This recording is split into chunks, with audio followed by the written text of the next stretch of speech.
Live with KB. I'm your host, Kendall Butler. We have a very special guest here today, and Representative Harold Love Jr. We're going to get into a little bit of his background, his commitment to the community here in Nashville, Tennessee, and also touch on a very controversial subject regarding TSU in the state of Tennessee. Check us out, Live with KB.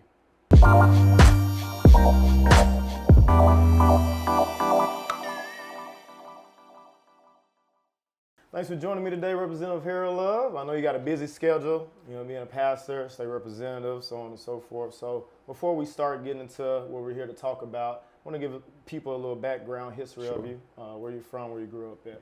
Well, from Nashville, Tennessee. My parents had four beautiful girls before they had me, and being raised in the house with them, one of them your mother, gave me a unique experience because it allowed me to really see Nashville at its very best. Although we had issues of racial discrimination still apparent then, even though there were some strides made in the 60s to get rid of that, we still had it in my generation growing up. But my parents, your grandparents, helped shape me, and your aunts and your mother helped provide a meaningful opportunity for me to grow and to learn in that household. Went to Whites Creek High School, graduated from there in 1990, then went to Tennessee State University, finished from there in 1994 with a degree in economics and finance and a minor in political science. From there, went to Vanderbilt University to finish a degree in Master's of Theological Studies in 1998, then Tennessee State again in 2017 with a PhD in public policy. In 1999, was ordained as an elder in the African Methodist Episcopal Church and received my first pastoral appointment to a church called Hopewell in Columbia, Tennessee. Then 2002, got sent to St. Paul AME in Nashville, stayed there for a good number of years. And in 2016, became the pastor of Lee Chapel AME Church in Nashville. So that is my career path, and also a little bit of my personal life from growing up here in Nashville. With that being said, what position do you hold within the state of Tennessee and city of Nashville? So I'm on my 11th year as a state representative, representing District 58 in Nashville, which comprises parts of East Nashville, North Nashville, and South Nashville. Also hold a leadership position in the House of Representatives, assistant leader. My job is to be there if the minority leader cannot help to direct our members on the floor of the chamber and also in committee meetings to help them pass legislation. Also very honored to be the president-elect of the National Black Caucus of State Legislators, which is a 700-plus member body of African-American legislators and senators, representatives and senators and assembly persons all across the United States. Yes. With that position being held, how long have you been holding that position? For the president-elect position, this is a 2-year term. In the General Assembly, I've been there 11 years, serve on the Education, Local Government, and Finance, Ways and Means committees. Gotcha. I know we talked about earlier with our family affiliation to TSU. Could you give a little background or our family's history with TSU? So my grandmother, your great-grandmother, Lillian Love, finished from Tennessee Normal College when it was just a training school for teachers. That then evolved into Tennessee A&I, where my father and your grandfather attended college. Your grandmother also, when it was Tennessee A&I. That was in the early stages of it as it developed into a college and then later university.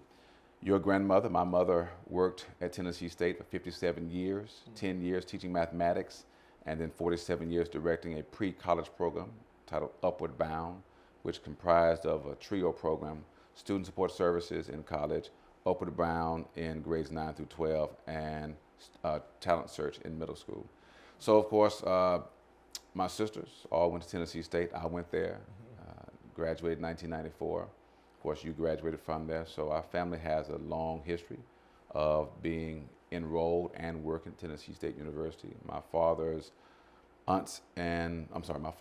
brothers and sisters attended Tennessee State University also, all except for one. He went to Howard, and they always tease him about him being the only one that went to Howard University. Right. Okay, so we're going to touch on this subject that's been floating around for, I guess, almost close to a year now, almost. So how did you come about finding out the funding problem that TSU were having with the state of Tennessee? Now let me go back and just make sure that I do this also. My current pursuit of this money was due to a path that I took when I was in office and discovering great many things your grandfather left behind. I forgot to note, and I apologize, my wife, Leah Love, also a Tennessee State graduate. She and I talked oftentimes about the inequities that were going on in the state government, and happened to be cleaning out your grandfather and my father's office at his house, and discovered this particular book. This was a report written in 1970, the Special Financial Needs of Negro Universities. I didn't want to look at the study because I didn't want to read this study. I didn't want to go through all these pages because there's a lot of research in there. And I didn't know what was actually in the study.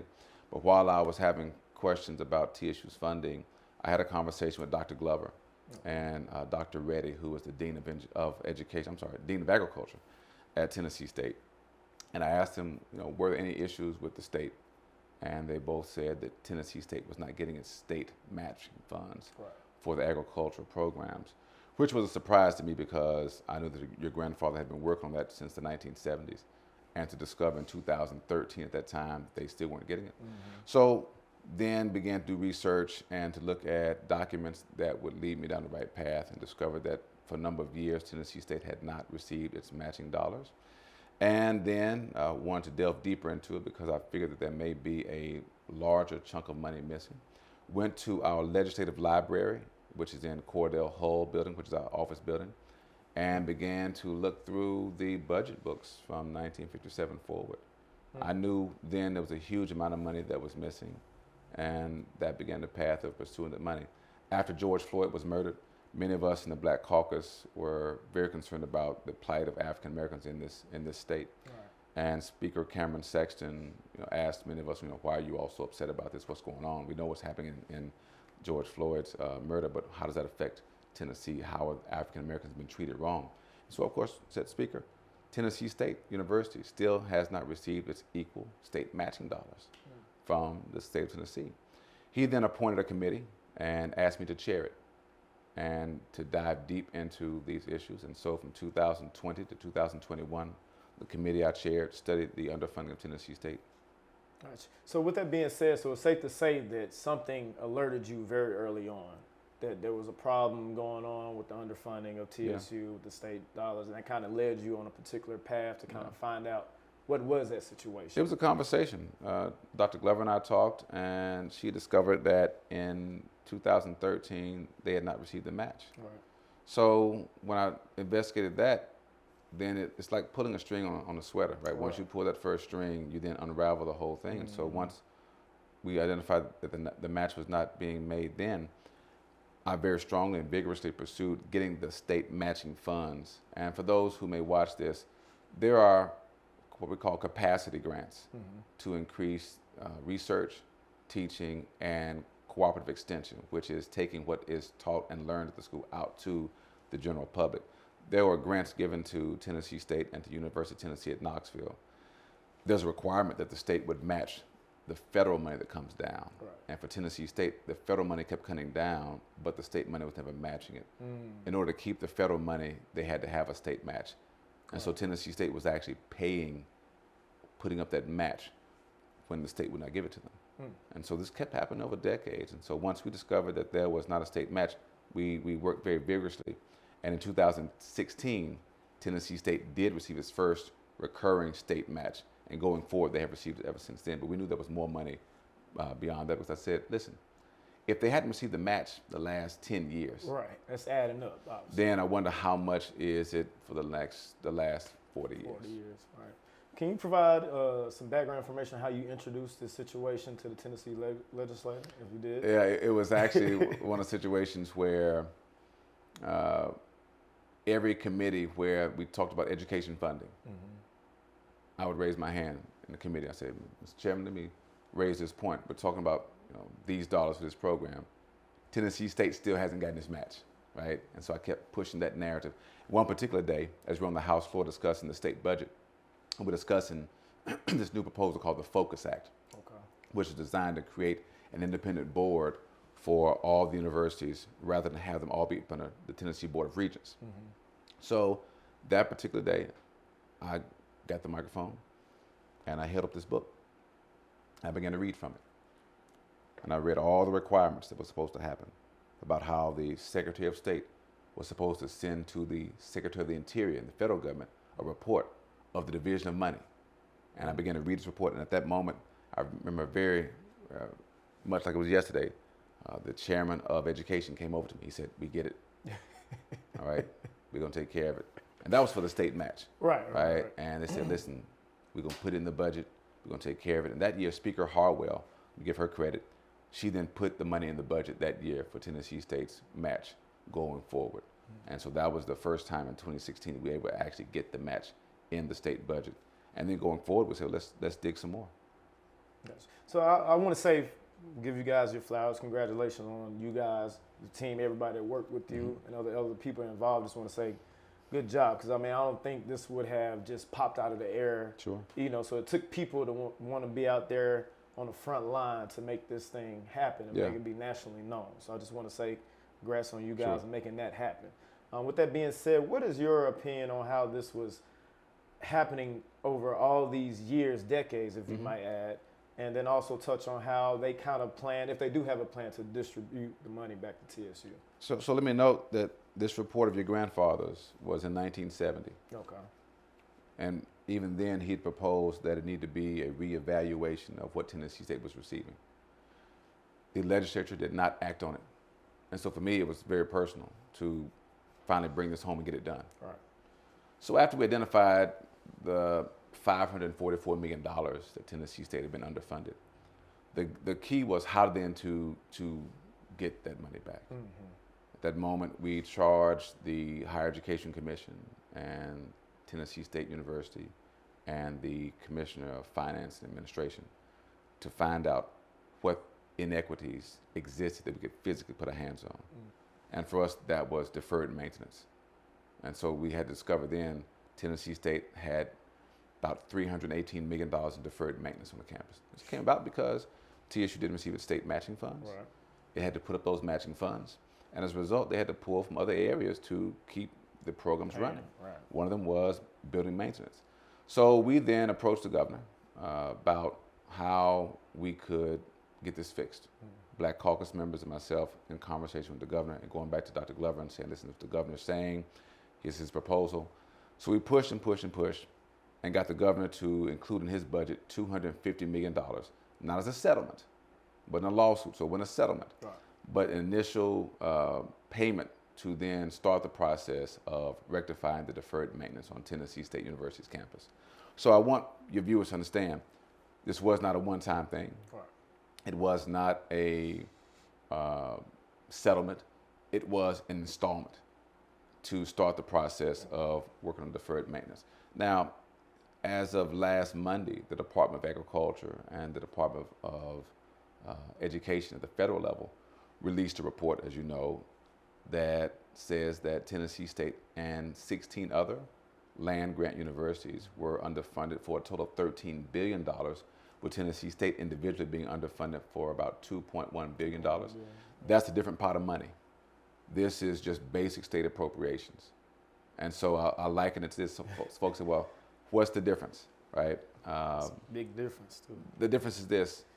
Let's say one pot of money is for general maintenance and general carrying out of education at the university. The other pot is specifically to enhance the agricultural research, agricultural teaching, and cooperative extension programs. So one is for the general campus, and one is for a specific department. The money that we discovered was for a specific department not being funded all those years. The $2.1 billion is for the entire campus, right, not being funded.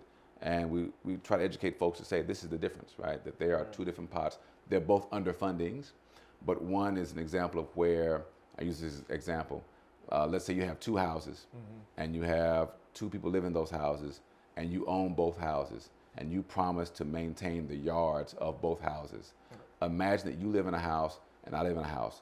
What would you think if I get my grass cut by the owner every week and it's maintained in a pristine fashion, front and backyards? You get yours cut once a month, right? And then sometimes he doesn't cut it. You have to cut your own grass, right? You'll feel like you've been treated wrong. We both have the same house, right? Same type of house, same yard, same owner, same promise from the owner that he's going to maintain both our yards. Well, in that case, you're like Tennessee State. You didn't get the yard maintenance, right? You didn't get the promise from the owner kept, and the owner being the state of Tennessee. Where I'm UT and I get mine cut every week, maintained, right? I don't have to worry about getting mine cut because I know clockwork he's going. And so what you have is that disparity in funding is that UT students per pupil, per student, received more than Tennessee State students did for funding of the university. So you're talking about programs that would provide for operating costs, teacher salaries, student scholarships, all that goes into that. So it is separate, the $500 million for the department and the Correct. $2.1 billion for the entire campus. Correct. Got you. With that being said, will the TSU admin or board get to choose how they want to distribute the money, or is that the state? It's really the president in collaboration with the board. And the same thing happened with the $544 million, with the $250 million that was given to the university, given access to. That is up to the president's discretion. Okay. The president has outlined 6 buildings, I believe, that she wants to have repaired or renovated over the next year or so, and that's her option to do that. I want to be clear with those who are watching and understand that the practice of the state of Tennessee in current administration and since I've been in office has not been to fund what we call revenue generating buildings. And those buildings are residence halls and stadiums or arenas. Residence halls generate revenue because someone pays housing to stay there. Right. Those are normally built through a issuing of a bond, meaning that the state borrows money to build the building, and then Tennessee State, through those housing fees, would then pay that back. In the case of a stadium, Tennessee State would pay the stadium building costs back through ticket sales and through concessions and those things. Gotcha. So is the state trying to pass any laws to make sure, or to try to let outside leadership of TSU distribute money, or they're letting that happen in-house? Not that I know of, and we won't convene until January when we get back in session.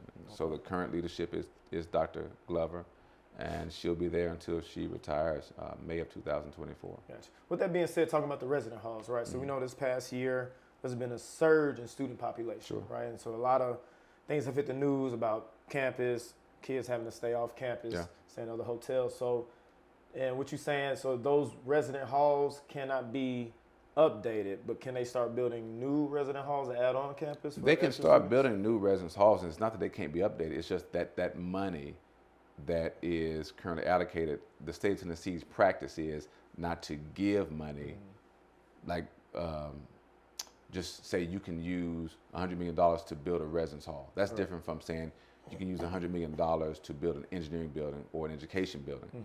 The preferred method is to use a bond issue, which is if you issue a bond for $100 million, then you have that built and you repay the borrowing of that money through the revenue of, again, housing and room and board, and then with ticket sales for stadiums and for arenas to pay that back. Gotcha. So in your opinion, do you think if TSU would have been funded correctly all these years, do you think the resident hall situation would have been a problem that would have been solved? I think there wouldn't be a residence hall problem if Tennessee State had received its adequate funding since the beginning. Right. I think if Tennessee State, starting in 1913, 1 year after school was built, if they had started receiving the adequate funding then, you wouldn't have the issues of a lower endowment. You wouldn't have an issue of not enough student scholarships. You wouldn't have an issue of deferred building maintenance. You wouldn't have an issue of not enough student housing on campus. If Tennessee State had received all of its proper funding all of these years, you wouldn't have that, because you look at the endowment of the University of Tennessee, it is more than $1 billion. Now here's what I want you to understand. There are 19 what we call 1890 land grants. Well, those are the HBCU land grants, like Florida A&M, North Carolina A&T, Alabama A&M, right? South Carolina State, right? The combined endowment of all of those schools is less than $1 billion. So you got one school in Tennessee that has a larger endowment than all of the combined schools. Why is it important? Because it's out of the endowment that the school is able to do things like offer student scholarships. It's off the interest of the endowment fund that they can possibly offer teacher raises, right, for faculty. It's out of the endowment interest not even touching the principal, right? That a school could possibly look at building its own stadium, right? A few years back, we discovered that the University of Tennessee was in the process of remodeling the south end of its stadium and updating the scoreboard. The cost was around $337 million. That's just the upgrade. South end.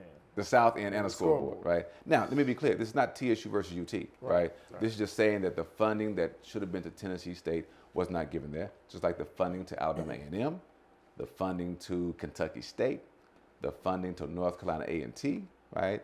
The funding to University of Arkansas, Pine Bluff, right? All these schools could have gotten their funding properly done. Central State in Ohio. Right.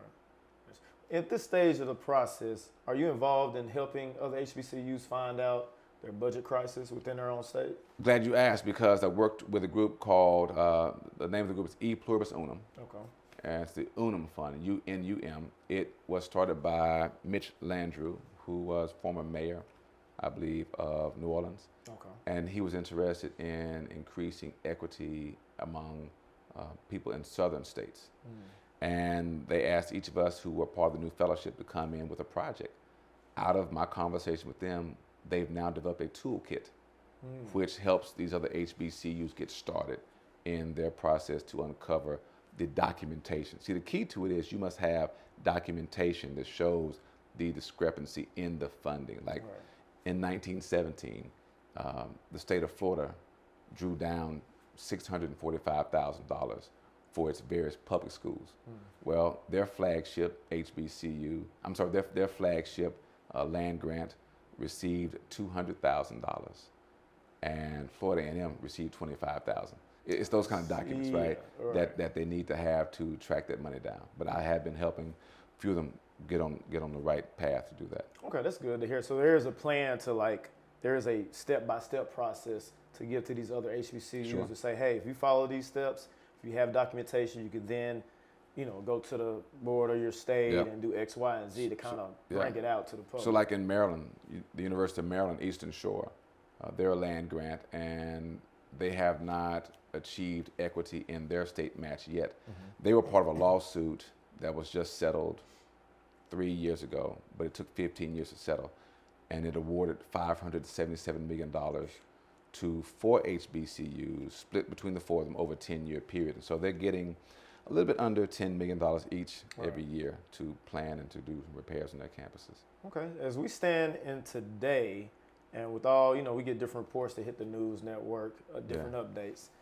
In your opinion, where does TSU stand with the state as far as the money situation goes? So I think there's a conversation to be had about an approach to be used to recoup those funds. All right. I know Dr. Glover is in conversations with people from Washington, D.C., and also community leaders to guide them in the right path. There's also an opportunity, I think, for us to talk about what is Tennessee State's next evolution as a campus. I know Dr. Glover is keenly interested in leveling up to what's called a Research 1 status. Tennessee State, among other HBCUs, there probably are 3 or 4 at an R2 status, Research 2 status, but no one is at a Research 1 status. Now that means that you have high-level research going on. You have students who are completing doctoral degrees, but you're also doing a high level of research, extremely high level of research is, I think, is R1.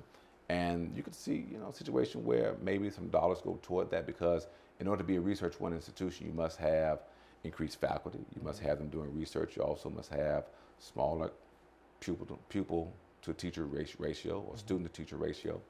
And you must have robust academic programs. Okay. With that being said, and I know this process isn't over, right? Until it's over. So, but going through this process, right, in your opinion, since you've been there since the beginning, finding out, actually meeting with people, trying to help, do you feel like you're getting more kickback or support? I think that initially, when I raised the issue of Tennessee State's underfunding, some of my colleagues pushed back because they wanted to list Tennessee State among other schools. They want to say, well, Austin Peay doesn't get as much funding as UT, and Tennessee Tech doesn't get as much funding as UT, and MTSU doesn't get it. And I said, hold on now. I said, the difference is Tennessee State is a land grant. All right. Using the house analogy, that's like somebody down the street saying, well, I didn't get my grass cut. Yeah, that's a different situation. We next door. We next door to each other, right? And so when I brought the issue up of the land grant underfunding, and then when the House Budget Office confirmed what I had been saying, right? I had a colleague of mine said, you were right. You kept saying it all along. He said, you were right. I said, well, my father was right. I kept pushing that. I kept saying, my father was right 50 years ago. My father was right when he told a different legislature that the state of Tennessee was underfunding Tennessee State. I said, so when we talk about who's right, it's not about me, right? It's about Harold Love Sr. being right and being vindicated and being made whole in his quest to help Tennessee State University become the best institution it can be. Yeah, that's good to hear, man. I hopefully this goes through smoothly. I know they've sent out 16 letters to 15 other HBCUs regarding the situation, and the letters to the governor of each state. So, you know, I'm sure it's going to be it's going to take time. You know, I don't think something like this, I think some people, not all, some people want it to be an overnight success. Yeah. Some people want it to be done this year as soon as it hits the news. But you just got to kind of be patient and kind of let people work behind the scenes and make sure when it's finally done, it's done right. Yeah, and any time that we are trying to achieve justice, in this instance, justice is getting the full measure of TSU's funding. There is both agitation outside and agitation inside, right? That gets this done. And I think that's what's most important. Everybody understand that they have various roles to play. Right. There is no one superhero in the story. I'm not the superhero. You know, you're not the superhero. It's the community. And I hope people understand that and understand we all have a role to play, and you play your particular role well, right? Because if you don't play your role well, then perhaps there's something going to be left. Right. My role primarily is going to be at the legislature, making sure that in those conversations we keep pushing for the funding. Somebody else's role may be to hold a rally in the community, to inform the community about the underfunding and the process. Somebody else's role is to come down to the committee meetings, right, to be present if we should so happen to be discussing TSU's funding. Everybody has a role to play in this. And I hope people understand that there is no one, it's not me certainly, right, person who can deliver and vindicate all of us, but it's a collaborative role because it was not withheld by one person. It was withheld by various departments and agencies. With that being said, man, I appreciate you coming by, Representative Harold Love Jr., blessing me on my platform to inform. You know, it's good to have like a little background knowledge of things that's going on. You may get news clips or news articles, but it's good to kind of get a good breakdown of where it started and where it's going. So we're looking forward to see you keep serving the community here in Nashville, Tennessee, and keeping the legacy and the family good. So I appreciate it. And I want you, if we got time, I want you to read something from here that you can say for yourself. Okay. Now don't break this because it's old. All right. You see that section right there where it says, start there where it says Tennessee State University. Okay, read this whole paragraph. Yep. All right, Tennessee State University has never received an equitable share of these funds. For example, in fiscal year 1970, out of 4,510. 4 million. 4 million, sorry, I didn't see that extra comma. $4,510 funds allocated to 510. 4,500,000. 400. Okay, 4,510,000. That's right. Dollars. I've never seen these numbers before. I apologize. Funds allocated to our state for land grant colleges, agriculture extension, and experiment stations. Tennessee State University received only $51,599% of the total amount. 1%. Can you believe that? That's crazy. That's your grandfather's work. Yeah, that's crazy. That in 1970, 1%. And this is good. This is good lit. It's not written with a pen. This is typed up. Yep. So yeah, wow. So this whole book has pretty much all the information you need to bring. So that's good, man. Like I said, I really hope, you know, not only TSU, but other HBCUs that have been underfunded in the South, you know, get their just due as far as money, you know. Sure. So we can be up on there. Yep. Big stage. So. Well, I'm proud of your work. I'm proud of this podcast. I'm proud of what you're doing here. Spreading good information. So. All right, we'll be looking forward. We'll see you in the community all the time. Yes, so sir. I appreciate it. We'll see you at church Sunday.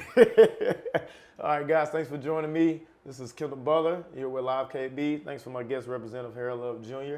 Check us next time. Have a blessed one.